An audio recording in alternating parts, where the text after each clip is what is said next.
Welcome to the Michigan Man Podcast on Wolverine Sports Radio, a member of the V-Sporto Network, and in partnership with SB Nation's Maize and Brew, for Wolverine fans from coast to coast.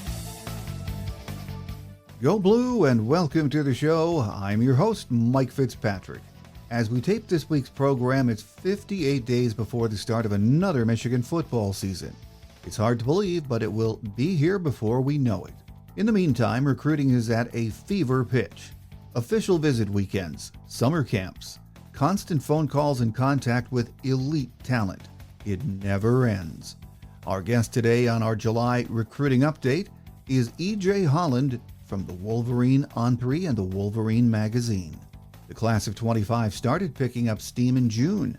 Because of the timing of Jim's departure, Sherrone being named head coach, and then putting his staff together, we were behind the eight ball with this class from a timeline perspective. Things started out very slowly, but in June we picked up 9 commits, and July could be another very good month. We'll just have to wait and see. My guest today says right now the class of 25 is ranked 15th, which is right about where he expected it to be in this transition season. He says there are still some big-time kids making decisions soon, and Michigan could move up in those rankings. Joining me next is the outstanding recruiting writer from the Wolverine ON3, EJ Holland. So stay with us.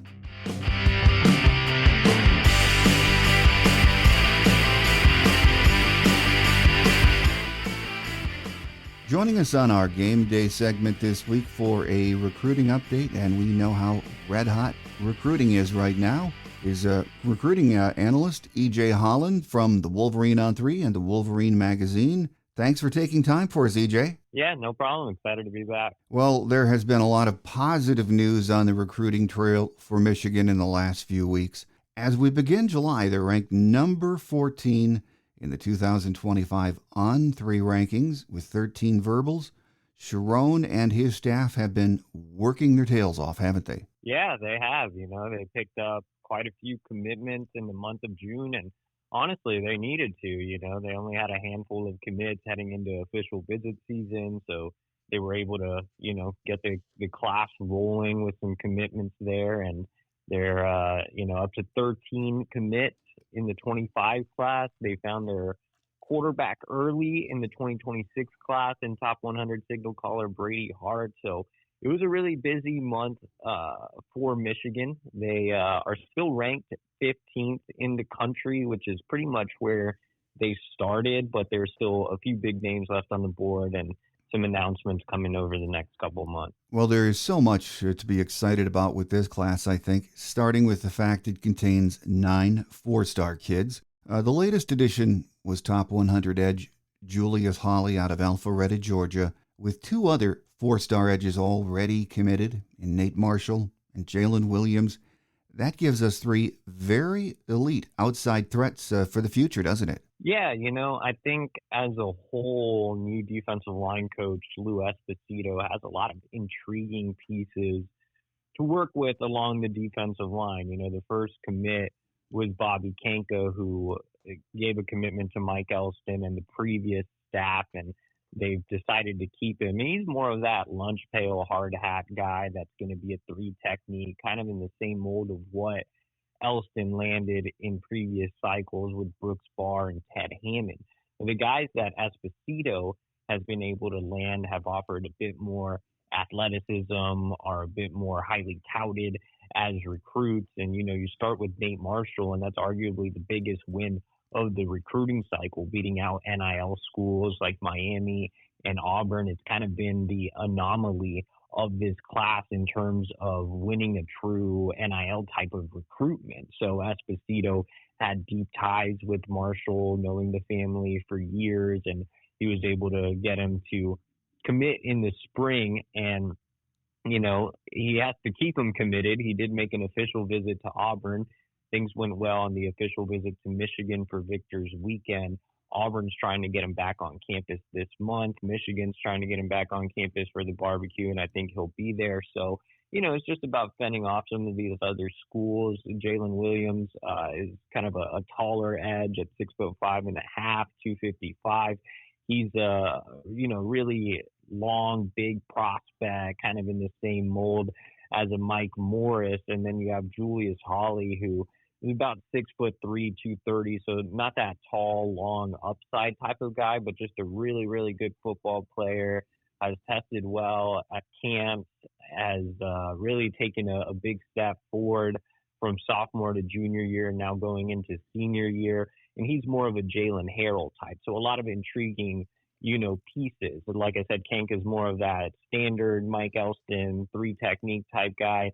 Julius Hawley being more of a Harrell type, Jalen Williams being more of a Mike Morris type. And then going back to Nate Marshall, it really depends on how his body grows. He's listed at 6'5", 265, but he's probably closer to 6'3", so not quite that tall. Can play with his hand in the dirt and put on some weight, maybe has a 4-eye, but kind of has a narrow build, so that could keep him in a stand-up position. Really interested to see how his body develops once he gets into Michigan, because like I said, he's kind of in that tweener mold, but he's obviously a very highly productive player at the high school level. So again, some really nice pieces for Esposito to work with, and you have to give Esposito a ton of credit for, putting together this defensive line haul, considering that he came in so late, didn't have a lot of Power 5 experience, and, you had Mike Elston leaving the offseason, and you had Greg Scruggs get dismissed from the program. So he was off to a much later start than the other new assistant. So I think Esposito, again, deserves a ton of credit here. Well, you mentioned Bobby Kank. Of course, he's from Howell. He committed to the previous staff. And I was reading a story not long ago that he was very impressed after his visit to Michigan State. Again, he's been committed for almost a year. Do you have any sense that he might be wavering right now? Well, it's not really wavering. It's more so that he committed to the previous staff, and I think this staff wanted to take some time to reevaluate him and see if he would be a fit for Michigan. There was a time where I felt like Michigan could part ways for him, but he did return for an official visit after the Michigan State OV, and that was for Victor's weekend on the 21st, and I think Michigan made it clear that they do want him in the class, so I think he will stay. So it was more of a matter of, will Michigan keep him or not, as opposed to is he wavering? And so I think Michigan has decided to keep him in the fold. Well, we have one linebacker in the fold so far, 3-star Chase Taylor. He's out of Stockbridge, Georgia. He seems to be, as far as how he's listed, on the smallish side, 6'2", 201. What do you like about this kid, EJ? Yeah, Chase Taylor's more of an upside guy. I don't expect to hear from him the first couple of years unless he's a, impact special teams type player. But I think he needs some time to continue to add weight. He is up about 10, 15 pounds. He has some fun film, guy that you can see the ceiling. You can see the athleticism, the ability to play in space. He has the length to come off the edge as well. It wouldn't be surprising to see him end up as an edge rusher. As a linebacker, he's still very, very raw from a technical standpoint. He has been working on improving his foot speed this off season, but I think he's kind of just a ball of clay right now that needs to be molded. So again, super high ceiling, but also a very low floor. Ranked in the 600s right now. I'm really curious to see how he performs as a senior. It could tell us a lot more about whether he's making that jump already or if he'll need more time to develop at the next level. But I'm kind of siding on, it's a hit or miss type of prospect, and we're going to have to see how he develops at Michigan. One DB in the class so far, but he is a good one. Top 100 rated Kanoa Winston. He's out of Gonzaga in D.C., great school. Thought to be a Penn State lean, but we have him for now. Your take on him, EJ? Yeah, Penn State was considered the leader for the majority of the cycle. He had visited there a ton, and he has a cousin that's currently a pretty good player there, KJ Winston. So, those factors really put Penn State kind of in the driver's seat early on, but he fell in love with Michigan and the culture. He made a visit in the spring, returned for his OV, really connected well with new secondary coach Lamar Morgan, as well as head coach Sherrone Moore, who personally recruited him during that gap when Michigan was kind of having that turnover. So, yeah, I mean, I don't think it's a for now situation. I think Winston's locked in. And, he's a great land at the nickel position. He's not the tallest DB. He's probably about 5'9", 5'9.5" maybe. But man, he's like a torpedo out there. He's the guy that is extremely physical. He has tremendous closing speed, elite closing speed, and is a bit of a Swiss Army knife in the secondary. He plays a lot of deep safety for Gonzaga, but does move around, and I think he can do a lot in Michigan's defense, kind of play the Mike Sainristil role, but is built in a different way. He's very thick in both his upper and lower halves, a very compact little nickel, just a fun player. I mean, you could put him in that nickel, you can put him deep safety, you can bring him into the box, you can rush him off the edge in certain situations. He's just a little human wrecking ball out there. So a lot to like about Kainoa Winston and what he brings to the table. I think his ranking is not really going to fluctuate much. You know what you're getting in Kainoa Winston. There isn't a ton of upside. It's, he's a tremendous player right now. He's going to be a tremendous player when he gets on campus. And I think you could see him make an immediate impact as a special teamer as well. If you turn on the tape, big chunk of his, highlight reel is just him blocking kicks and, making plays on special teams. So I think he's a type of guy that fits that Michigan culture and is willing to do whatever he can to help the team. Well, let's talk about some of the commits on the offensive side of the ball. There's been a lot of excitement about four-star quarterback Brady Hart committing, but he's in the class of 26, so we can't forget about Carter Smith in the class of 25.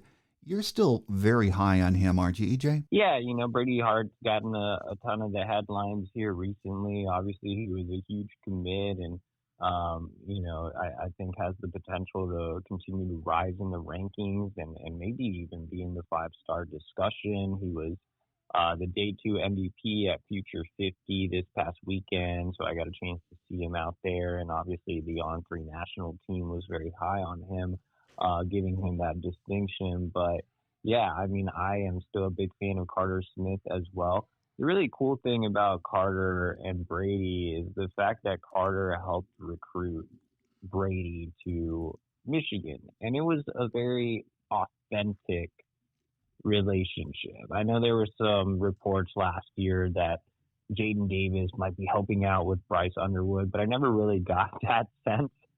With this one, it is really authentic. They developed a friendship when they competed at the Elite 11 regional in Orlando in the spring.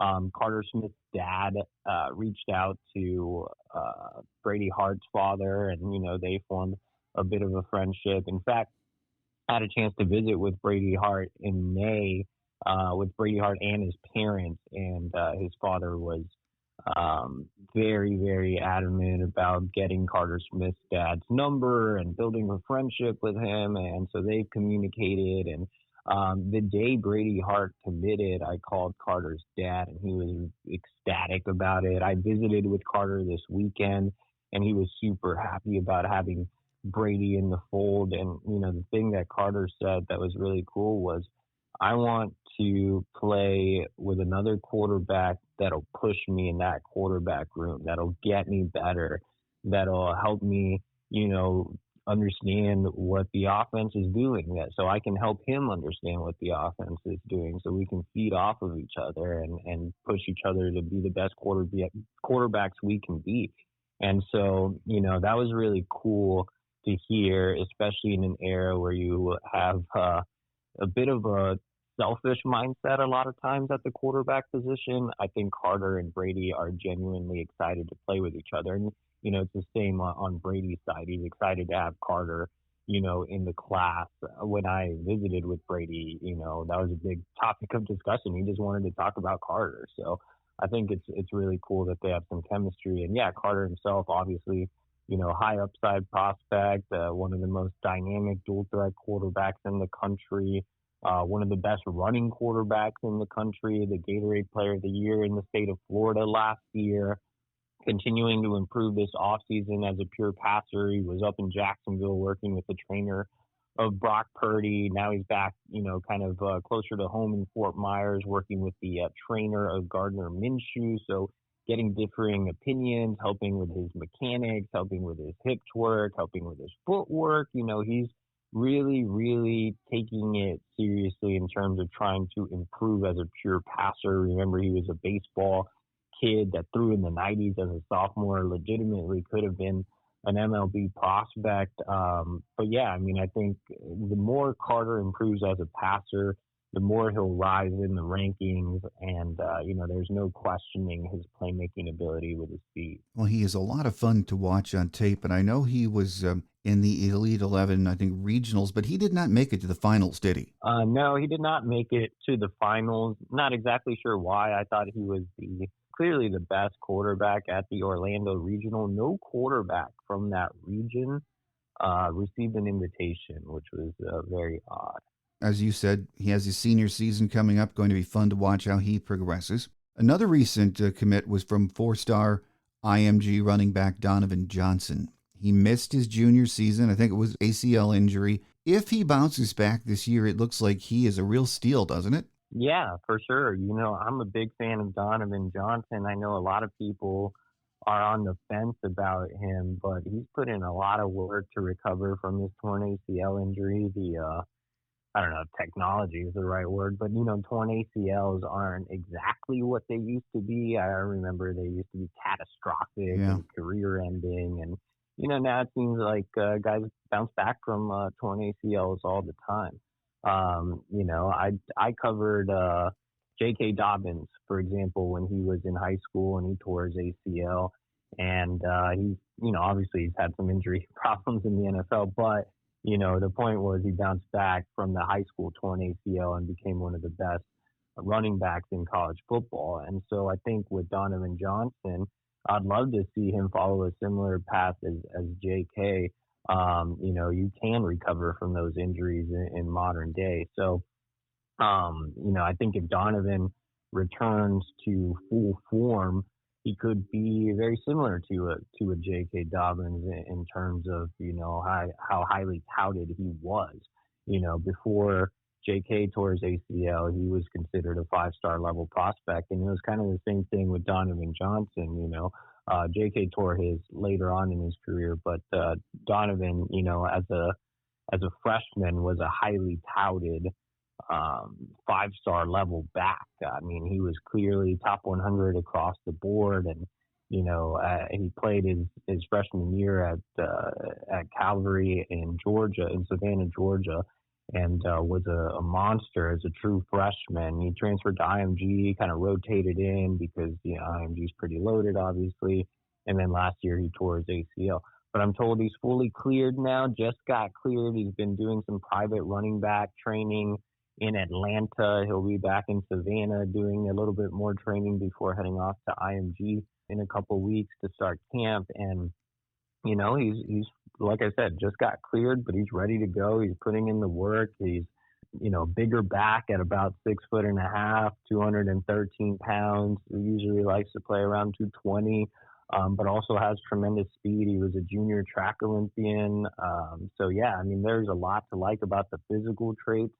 When it comes to Donovan Johnson, it's all about how he'll recover. And if he recovers or he returns to form, you're talking about one of the biggest steals of the class. So really excited to see how Donovan performs this year, especially at IMG. It'll really be telling considering they play a national schedule and play some of the best high school teams in the country. Well, the other running back commit is 3-star Jasper Parker. He's out of Marrero, Louisiana. I've read a lot of recruiting analysts who think he's really one of these undervalued type of kids. So what are your thoughts on him? Yeah, Jasper's kind of an upside back, really athletic prospect. He's listed at 6'1", 200, but he carries that 200 well. Still kind of looks a little thin, I guess. He kind of has a little bit of a receiver type of build. He has really long arms, really athletic, guy that can catch the ball out of the backfield, has enough power to run people over between the tackles, and has some good breakaway speed as well.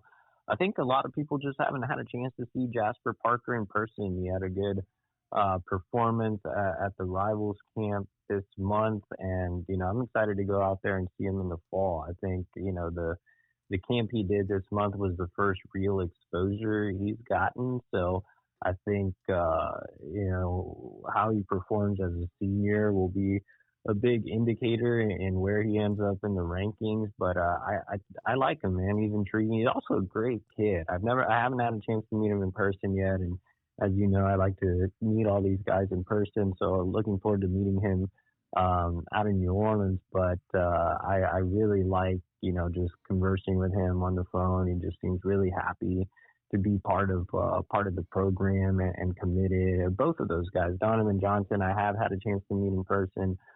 Great culture fit.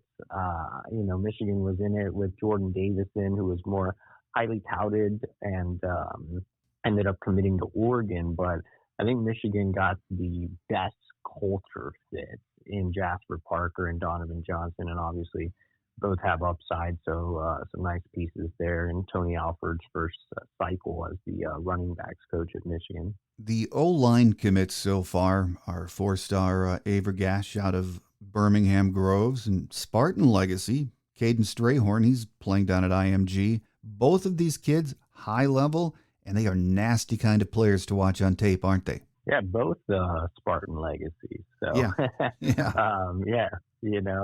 Kind of funny how that worked out.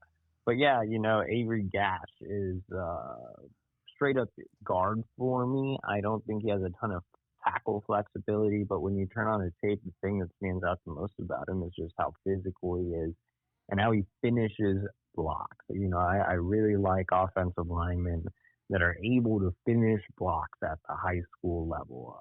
And so Avery Gash definitely does that. Again, not super athletic, kind of has a bit of slow feet, but he's not really a guy I care to play at tackle. I want him to be a mauler at guard. I want him to be Zach Zinter-esque. And so I think that there's a lot to like about what Avery Gash does. It is fit for a team like Michigan that runs the ball at will in a physical conference like the Big Ten. So, I think Avery Gash is a four-star guy that, he is what he is. He's a physical mauler. And with Caden Strayhorn, he's not ranked super high, mostly because he's considered a true center. And often centers aren't ranked really high. You look at Michigan's, previous centers, Jake Winera was a 3-star, Greg Crippen was a 3-star. So, it's par for the course to be ranked a 3-star as a center. But I think Caden Strayhorn has an argument as the best center in the country. He's not, he's definitely on the short side at 6'2.5", doesn't really have the arm length, but I'm not too concerned if you're a shorter center. He's strong as an ox. He's also physical, much like Avery Gash. He puts a lot of people in the dirt. I think he'll have a leg up on maybe some other centers in pass pro because he actually played offensive tackle at IMG Academy. And what's impressive about that is we talk about Strayhorn not really having the length and being on the shorter side at 6'2.5". For a kid built that way to be playing offensive tackle at a place like IMG where they just recruit the best kids from across the country, that tells you a lot about Caden Strayhorn as an offensive lineman and what he can do. He's very technically sound, really balanced kid, just a great technician, physical player. And so I think he's going to be great once he transitions to his natural position of center. And, I mentioned he played tackle at IMG last year. He will be playing center this year. So, he'll have that experience of snapping and getting comfortable with the position as a senior, kind of like Jake Winera last year. Jake Winera played tackle for his high school team as a junior and transitioned into center as a senior, and that really helped him as an early enrollee. I think you'll see Caden Strayhorn follow a similar pathway. Michigan fans have been pining for a long, rangy receiver for quite a while. They can, take the top off the secondary, go after those jump ball passes. So they have to be excited about a 4-star wideout like Jacob Washington. Interesting, he's out of Archbishop Shaw in New Orleans, our second Louisiana commit in this class, EJ, and that is rare, isn't it? Yeah, Ron Bellamy has done a fantastic job recruiting in his home state. He has a ton of connections there, and Archbishop Shaw is the high school that produced Ron Bellamy. I had a chance to get on the phone with Hank Tierney the other day, who's the head coach at Archbishop Shaw, and he actually was Ron Bellamy's high school head coach. He was Yeah. telling me some old stories. I kept calling him Ronald Bellamy, which I thought was funny. And those connections run deep. But it was pretty cool to hear Hank Tierney say, this isn't a charity case. It's not like Bellamy came down here and he knew his old high school coach and we just gave him these kids. He worked hard to land these guys, and they're both talented enough to play at Michigan. You're seeing Jasper Parker gain a lot of buzz, as we've talked about, after his first camp performance on the national stage. And Jacob Washington, I think, is kind of similar in that he didn't do a ton of camps either, but you turn on the tape and you see a guy who's first of all, big body at 6'3", 180 pounds, and that's what Michigan needs. Michigan hasn't landed a receiver over 6'2" since the 2022 recruiting class. Yeah. That's a long time. And Darius Clemens was one of those guys, and he's no longer with the program. Marion Walker was the other one. And, he's switched back and forth from the secondary to the wide receiver room. So they desperately needed a big body guy this year. And Jacob Washington is that. And, we talk about the Louisiana ties. Hank Tierney was also the head coach at Ponchatoula when Ron Bellamy went out there and landed a Marion Walker. Marion Walker served as Washington's player host. So kind of Louisiana connection there is definitely helping. And also on the staff, Lamar Morgan had experience recruiting the state while he was an assistant at Louisiana Lafayette. So, Ward Manuel's from Louisiana. There are some Louisiana ties within the football program and athletic department. So, going back to Washington, he fills that big body need. He's a guy that doesn't necessarily have the verified track times, but when you turn on his tape, he's more than just a jump ball red zone guy. You see some of that, but he also can go vertical. He has enough speed at his size to stretch the field, to pull away from defenders, and that's definitely encouraging. So he's another guy that I'm just really excited to see in person as a senior. I think both him and Parker can move up the rankings. Well, I think we, as a class, are really picking up steam, no doubt about it right now. But there are some high-level kids that are going to be making decisions in July.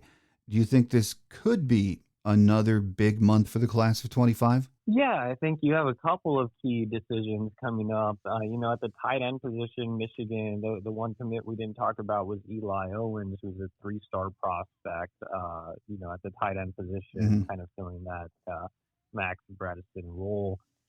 More of an H-back type. And, I think Michigan is looking for more of a Colston Loveland receiving type to complement Eli. Eli's very good at what he does. He's a physical, destructive blocker. He offers a little bit more than Bredesen as a pass catcher as well. But again, he's a straight-up H-back. So they want a true tight end like a Colston Loveland, and that's Andrew Olesh. Now, Olesh is, a very, very athletic pass catcher. He's about 6'5", 215, spends a lot of time out wide, hardly does any inline blocking, but man, he's such a dangerous threat as a pass catcher, and they've pitched him hard on being the next Colston Loveland, and he's out of Pennsylvania, and, a lot of pressure for him to stay home and play for Penn State, but he's really gravitated towards Michigan. I think the Wolverines have the lead for him going into a decision which is expected to come either July 8th, which is next Monday, or sometime that week. So, he's really getting close to shutting it down. And yeah, I really like where Michigan stands here. I think they've done enough to beat out Penn State. I think, Alabama made a late run here, but they just picked up another commitment at the tight end position. So I think Michigan checks all the boxes for him, and it's just a matter of time. I think he's had a little bit of cold feet here recently, but I think at the end of the day, Michigan has done more than enough to win Andrew Olesh over. July 13th should be a big day for wide receivers. You have two wide receiver targets announcing that day, Philip Wright and Taz Williams. Now, I think Michigan is the clear leader for Philip Wright, which would give the Wolverines a third Louisiana prospect in the class. He's blazing 10.46, 100-meter. He's a more of a slot guy, so complements Jacob Washington, who's more of that outside guy. Michigan has the lead again for Wright. I would expect them to land him. Michigan also has the lead for Andrew Marsh, a top 100 receiver who is expected to make a decision in August. So that kind of brings the question, where does that leave Taz Williams, who's another slot receiver, and he's the second guy making his announcement on July 13th. Michigan would probably make room for him, would probably take him, but kind of a curious predicament there as they look to bring in Marsh, who's a true elite talent, a top 100 kid. They don't want to fill up too much. So I think right now I'd probably give the slight edge to Penn State in the Taz Williams recruitment, but that one's still in play, still one to watch. But I definitely could see them adding Andrew Olesh and Philip Wright over the next couple of weeks. And we'll see who else sets decisions. Nathaniel Wusu-Boateng, top 100 linebacker, has been very fluid with a potential decision date. You have Kamar Archie, an On300 linebacker, who's said he wants to make a decision at some point this month. So Shamari Earls, a top 100 cornerback who's committed to South Carolina, wants to make a final decision this month. I think he's going to flip to either Georgia or Michigan. Right now, I'd give the edge to Georgia, but he's another guy making the decision soon. So, you have some guys that haven't set dates, but I think Olesh and Wright are the two guys that do have dates locked in that I could see Michigan winning over. When you think back during the Harbaugh years, the classes were usually, for the most part, filled in August when practice got started. Do you think that will be the case again this year, or is it just still too early to tell? I think the new staff has been very aggressive, and it's kind of made a bit of a difference in how they've approached recruiting. But at the same time, I still think that the staff turnover affected them quite a bit. A lot of these guys were coming in with not a ton of experience. We talked about Lou Esposito, who recruited more at the G5 level. Lamar Morgan recruited more at the G5 level. Wink Martindale hadn't recruited at all in years. So, you had guys coming in without a ton of connections, and, that kind of a late start also with, if you guys remember, like the announcement for the new hires took forever for some reason, so they couldn't really get started on recruiting. It was, against NCAA rules for them to recruit until the announcements were made official, so that took forever. So I think this is just one of those cycles where you can't really compare Sherrone Moore to Jim Harbaugh because it is a turnover cycle. He didn't have his staff fully set in yet. I think we'll have a better idea of, how things play out, how things will play out under Moore versus Harbaugh once we hit the 2026 recruiting cycle. Well, taking into account everything you just mentioned with how the coaching staff was put together and the time that it took, do you think that this class is and the recruiting process with this new staff is better than you thought it would be so far? I would say it's pretty typical Michigan recruiting class. I covered one transition class when I was at Texas, and that was when Charlie Strong got fired and Tom Herman got hired. And that one happened late, though. Like, Tom Herman had to scramble to get kids close to December, and that class was not good. But Sherrone Moore's, transition happened in January, so the previous class had already signed, and most of those guys, stayed locked in. So it's definitely different from the situation where I covered Tom Herman, who was scrambling to get kids to sign. And then that next year, he had a really good recruiting class. So, Yeah, I mean, I think the Harbaugh thing happened early enough to where Moore was able to personally recruit some kids. I mentioned Kainoa Winston. He was a guy that was personally in contact with Moore as that transition was happening. But the bigger difference between the Herman and Moore situation was, Herman came in and then he had his staff in place right away. With Moore, it was more about, he was in place right away, but it took forever to get the staff hire. So, it kind of a two-sided coin there, obviously. So, yeah, I mean, for me, it was more. I expected Michigan to finish somewhere between maybe 14 and 18, like the last couple of cycles. 23 finished 15, or I'm sorry, 24 finished 15, 23 finished 18. So I expected them to be in that range. I expected them to figure it out. And, right now they're right in the middle of that. They're ranked number 15. So it's a typical Michigan class. You have kids that the staff identified and they're trying to hit on their evaluations. You have a couple of big time talents like a Kainoa Winston or a Nate Marshall, potentially Andrew Olash.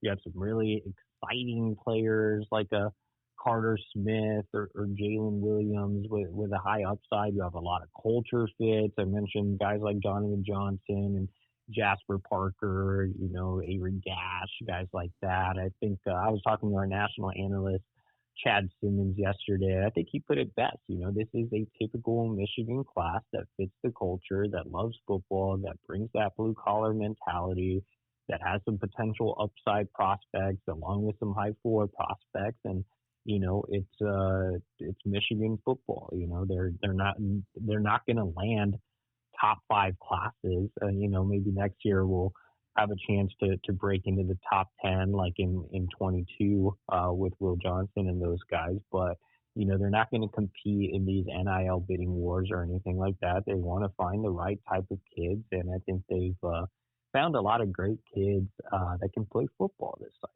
Well, EJ, you mentioned in a recent piece you wrote that of the 9 June commits, none of those were really NIL based. And we know NIL is still not where it needs to be, but Michigan is showing a willingness to change its philosophy.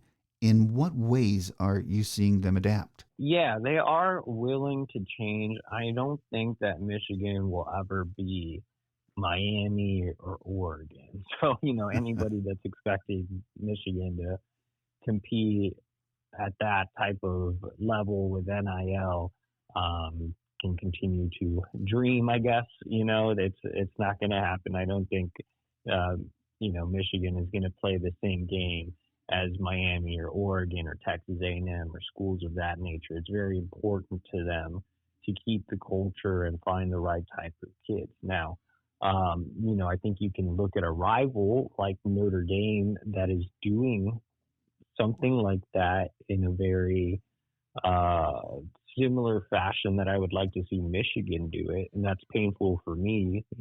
Everybody knows how much I hate Notre Dame.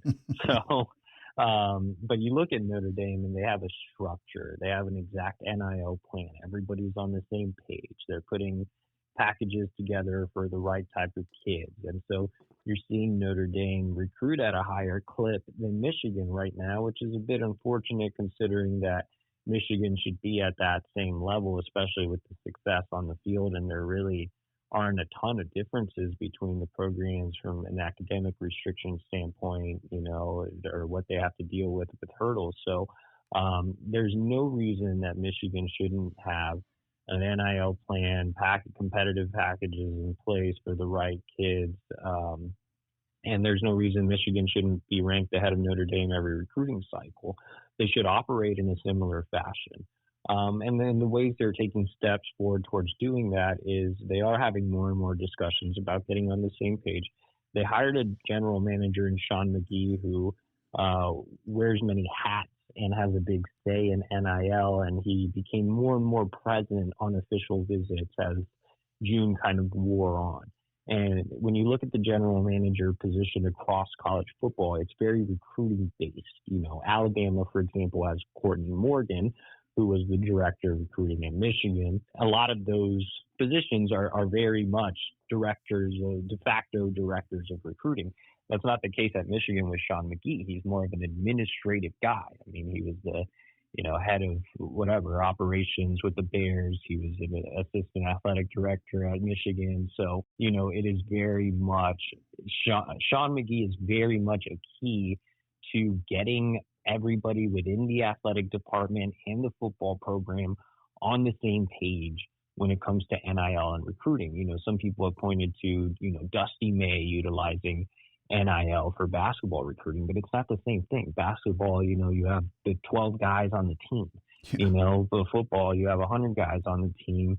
You have the transfer portal. You have to pay all these assistants. You have to pay the 30 people in the personnel and recruiting and operations department. So, it takes an exact plan, and everybody needs to be on the same page on how they want to approach it and what they're doing. The collective has to be involved. And so, I think that, of Sean McGee's hire and the fact that he's been more present on the official visits, and from talking to sources, it does seem like they are willing to put together some type of packages for the right type of kids. What those packages entail or when the packages will be received, I don't know.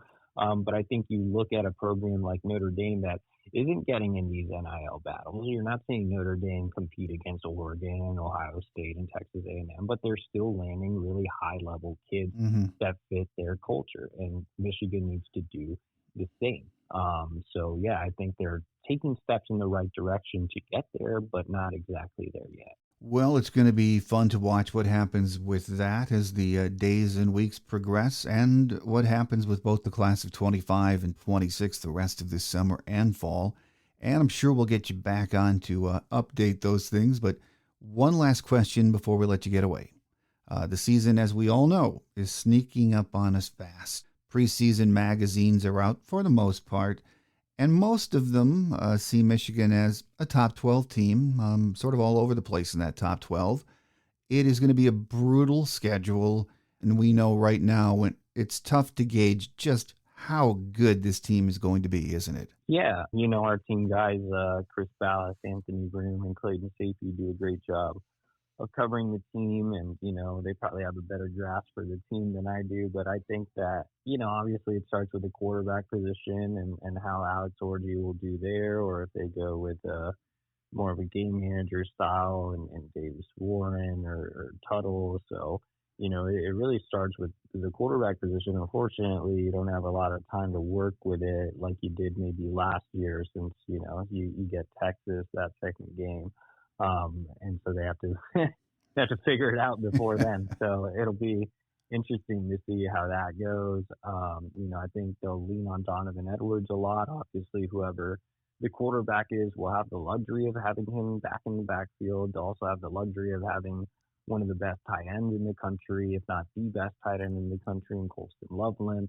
And the offensive line, will always be good at Michigan. So I think, they just need to find somebody that can carry the offense a bit, because the defense, as you know, is absolutely loaded. Obviously, a lot of exciting pieces coming back, from Kenneth Grant to Mason Grant to Will Johnson. So, I'm interested to see how things kind of play out. That game against Texas, I think, will tell us a lot about whether Michigan can be a championship contending team again, a playoff team, or if they're in a bit of a rebuild mode. So, that Texas game will obviously be huge for a lot of reasons, and really looking forward to seeing it. Yeah, and it's, as we said, not far away, so we have to enjoy what's left of summer. A month from now, they're going to be out practicing, and it'll be upon us. Of course, the recruiting never ends, and we thank EJ Holland from the Wolverine On3 and the Wolverine magazine for joining us today. And I'm sure before the season starts, we'll try to get you back on for an update, EJ, but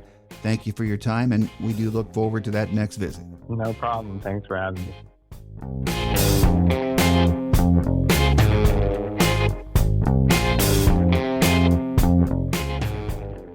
On Quick Hits today, we'll be back in 2 weeks with another show. When August rolls around, we're back on our weekly schedule, and that's when we'll begin previewing the fast approaching season. Then when we kick off, I'll have the usual 2 shows a week. Our Visitors Edition normally on Tuesday, and Michigan Game Day normally on Thursdays. I'm getting more pumped up for the season every day, and I know a lot of you are too. Until then, enjoy this maize and blue summer.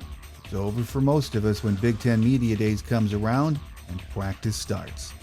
I'm your host, Mike Fitzpatrick. Until we meet again, take care, and as always, go blue. Thanks for joining us today on The Michigan Man, here on Wolverine Sports Radio, a member of the V-Sporto Network, and in partnership with SB Nation's Maize and Brew. Our listener lines are open 24/7 for your calls at 313-263-4842. That's 313-263-4842. Or email us at themichiganmanpodcast@yahoo.com. That's themichiganmanpodcast@yahoo.com. The Michigan Man Podcast is produced at the studios of Robin Lynn Productions, Allen Park, Michigan, and is not affiliated with the University of Michigan. Go Blue!